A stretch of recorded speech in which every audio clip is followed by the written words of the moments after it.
जेनजीहरू जस्तो देख्दैछु है। 90% तपाईँको चाहिँ युवाहरू देख्दाखेरि मजुङको तन्नेरी नै छुकी जस्तो लागिरहेको छ क्या।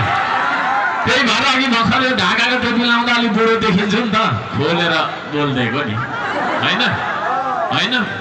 I feel young with young people है, I feel mature with mature people है। म जहाँ जान्छु जस्तो तपाईँको परिवेश छ त्यस्तै परिवेशमा घुलमिल हुन सक्ने मान्छे जस्तो मलाई लाग्छ। त्यसले गर्दाखेरि I am GenZ also today. हुन्छ जेनजीले मलाई स्वीकार्ने हो। अब यो जेनजीको हुल भेटाएपछि मैले कति श्रम गर्छु होला त त्यसको लागि है।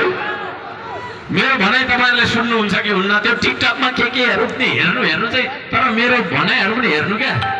मैले यस्तो यस्तो शब्दहरू बोलिराखेको हुन्छु भनेर ठुलो कुरा गर्नु मिल्दैन मात्रै नगरेको, तर गर्नुपर्छ होला अब त होइन, अब त गर्नुपर्छ होला है।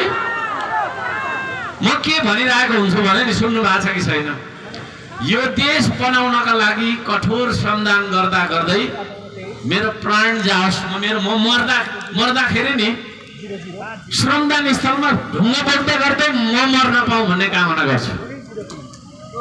मेरा श्रमदाता साथीहरू धरानतिर सोध्न सक्नुहुन्छ, हामी कठोर श्रम गर्छौँ, कोही मान्छे हिँड्न पनि सक्दैन, त्यस्तोमा पाइप बोकेर हिँड्छौँ हामी चाहिँ 20-30 केजीको है जिउको।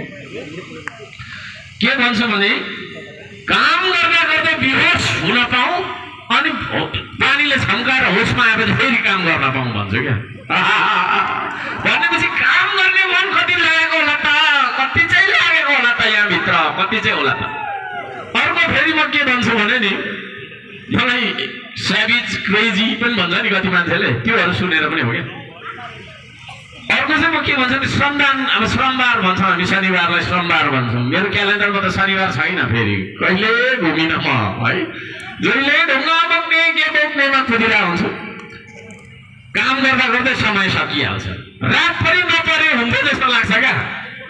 अनि मसँग गएको श्रमदाताहरूलाई चाहिँ बिदा दिएर नाइट सिफ्ट श्रमदान गर्नु पाए पनि हुन्थ्यो जस्तो लाग्छ। भनेपछि देश बनाउनका लागि कति उटुटी होला त मेरो मनभित्र है।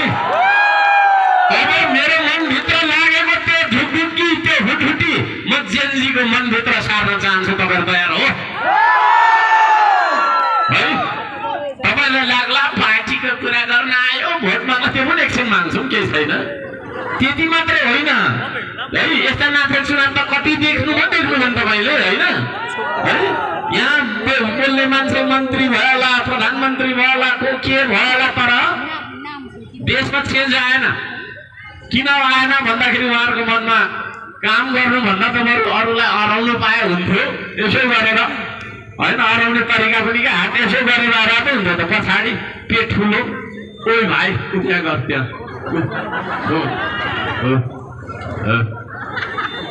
अल्छी के साह्रो अल्छी, यसो गर उसो गर भन्दा पनि हुन्थ्यो नि त, हुनुहुन्थ्यो? यस्तो अल्छी मान्छे हाम्रो देशमा नेता भोट एउटा ढुङ्गा एउटा छेटका आफूले खाएको थालबाट पनि धोएन होला हौ। मेरो भनिदिउँ त, त्यस्तो तपाईँको अल्छी त्यस्ता खालका मान्छेलाई नेता सम्झेर है यो देशको सरकारमा सत्तामा पुऱ्याइ राखेर त्यसले के गर्छ? बेकारमा गर्छ न।